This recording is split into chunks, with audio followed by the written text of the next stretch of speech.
Good afternoon everyone. SSC stenographers का exam कल से स्टार्ट हो रहे हैं।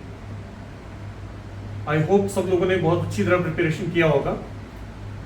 काफ़ी बच्चे बहुत देर से लगे हुए हैं प्रिपरेशन करने के लिए और सब ने अपना प्रिपरेशन इस समय फाइनलाइज कर लिया होगा। सबसे पहले तो मैं आप सबको शुभकामनाएं देता हूं। भगवान करे आप बहुत अच्छा परफॉर्मेंस वहां दे पाए और आपका सिलेक्शन हो जाए। लास्ट मोमेंट पे कुछ गलतियां बच्चे कर लेते हैं जिसकी वजह से उनके जो परफॉर्मेंस है एग्जाम में उसमें फर्क पड़ जाता है। हमें कुछ बातों का ध्यान रखना है। सबसे पहली बात तो जो डॉक्यूमेंट्स आपको इंस्ट्रक्शंस में कहे गए हैं उन डॉक्यूमेंट्स को आपको जरूर कैरी करना है अपने साथ। एडमिट कार्ड के साथ जो इंस्ट्रक्शंस हैं उनको बड़ा ध्यान से पढ़िए। जो भी डॉक्यूमेंट्स, फोटोग्राफ्स या जो कुछ भी एसएससी ने कहा है उसको आज ही अलग करके रख लीजिए। ऐसा ना हो कि कल सुबह जब जाने का टाइम हो उस समय जल्दीबाजी मस्ती है और हड़बड़ाहट हो जाती है। आप सारे डॉक्यूमेंट्स को पहले ही आज ही अलग करके रख लीजिए। वहां पर 3 बैचेस में पेपर होना है। पहला बैच सुबह 9 से 11 है, दूसरा बैच दोपहर को 1 से 3 है और तीसरा बैच शाम को है 5 से 7। हर एक बैच का एंट्री टाइम उन्होंने मेंशन किया हुआ है। जिनका 9 से 11 है सुबह, उनका एंट्री टाइम सुबह 7:45 बजे 7:45 पे उनका एंट्री स्टार्ट हो जाएगा और आधा पौना घंटा वो एंट्री का अलाउ करते हैं। कुछ बच्चे ऐसा सोचते हैं कि 8:30 बजे तक टाइम है तो हम 8:30 बजे पहुंचेंगे। ये गलती मत करिए। आपका पूरा साल भर का प्रिपरेशन है, बहुत देर बाद ये पेपर आया है। एक साल आपका खराब हो सकता है अगर जरा सी भी नेग्लिजेंस की। हर साल हम देखते हैं बच्चे गलतियां करते हैं। अगर वहां आप 10 सेकंड भी लेट हो गए तो आपको अंदर नहीं जाने दिया जाएगा। अगर 7:45 बजे का टाइम है आप थोड़ा जल्दी जाइए ताकि वहां जाके कुछ कंफर्टेबल हो जाए, उसके बाद आप पेपर दे पाए। 7:15 बजे आप वहां पहुंच जाइए। जब आप वहां पहुंच गए तो वहां पर पेपर के बारे में एक बात जरूर ध्यान रखिए। पेपर हमेशा मुश्किल आता है। इनिशियली पेपर हमेशा मुश्किल लगता है। आपको जब आप पेपर करने स्टार्ट करें, इनिशियल क्वेश्चंस में आपको अपने आप को कूल रखना है।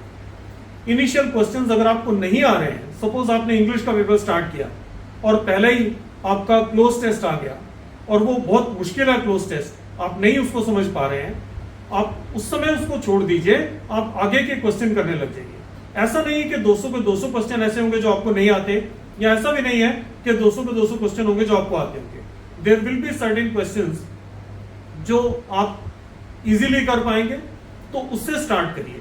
देखिए, मैं तो हमेशा बोलता हूं, कोई बड़े से बड़ा बैट्समैन MS धोनी भी क्रीज पे जाते थे बैटिंग करने, पहले कुछ बॉल्स वो आराम से खेल के अपने आप को कंफर्टेबल करते थे क्रीज पे, और जब आईज इन हो जाती थी उसके बाद में वो अपना पूरा अच्छा परफॉर्मेंस दे पाते थे। आप अपने आप को शांत रखिए और पेपर तभी आप अच्छा परफॉर्मेंस दे पाएंगे जब घबराएंगे नहीं, जब डरेंगे नहीं।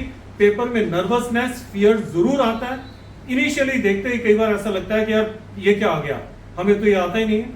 अगर पेपर बहुत मुश्किल है तो किसी को भी नहीं आता होगा, मेरिट डाउन आ जाएगी। अगर पेपर आसान है तो सबको आता होगा, मेरिट अप चली जाएगी। ये तो रिलेटिव एक मेरिट बननी है।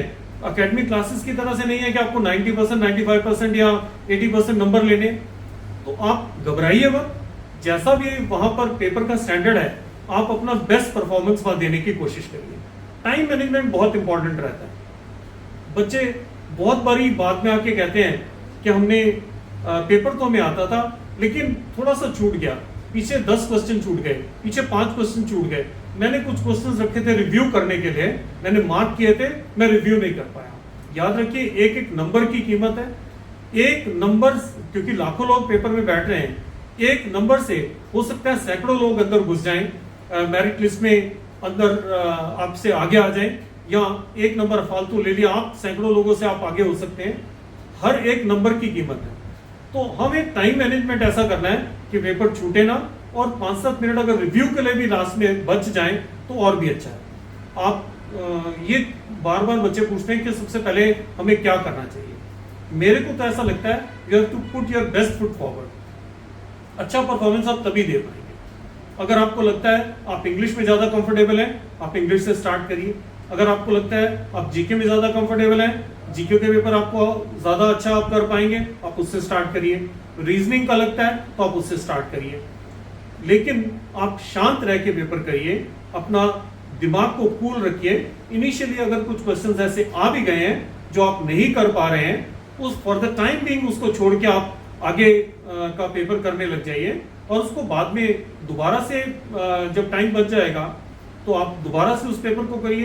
आई एम श्योर जब आप दोबारा आएंगे कुछ क्वेश्चन सॉल्व करने के बाद में, आप जब कंफर्टेबल हो जाएंगे, जब आपकी आईज इन हो जाएंगी, तब आप जो डिफिकल्ट बॉल्स भी आई हैं या डिफिकल्ट क्वेश्चंस भी आए हैं उसको भी आप हैंडल कर लेंगे, उन बॉल्स को भी आप खेल पाएंगे।